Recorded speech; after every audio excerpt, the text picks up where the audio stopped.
अब इस वक्त इमरान खान जमानत मंजूरी के बाद यहाँ से रवाना हो रहे हैं। ये तारीखी मनाजर इस वक्त आप देख रहे हैं। टेलीविजन पर दिखाने पर पाबंदी है, लेकिन ये मनाजर हर जगह पर फैल सकते हैं अगर आप लोग चाहें तो। ये तारीखी मनाजर और आवाम का जबरदस्त इस्तकबाल एक बार फिर अपने लीडर का दिफा करने में कामयाब रहे। जुल्फी बुखारी, मुराद सईद, उमर अयूब। इसी जगह पे थोड़ी देर पहले शेलिंग हुई थी। बेपनाह शेलिंग के बावजूद लोग यहां पर मौजूद है।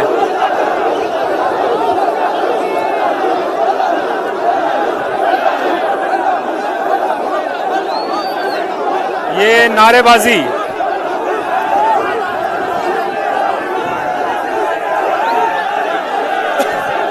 इमरान खान को आप देख सकते हैं हाथ में तस्बीह पकड़ी हुई है। तस्बीह का विर्द करते हुए यहां से रवाना होंगे। ला इलाहा इल्लल्लाह के नारे गूंज रहे हैं। ये आवाज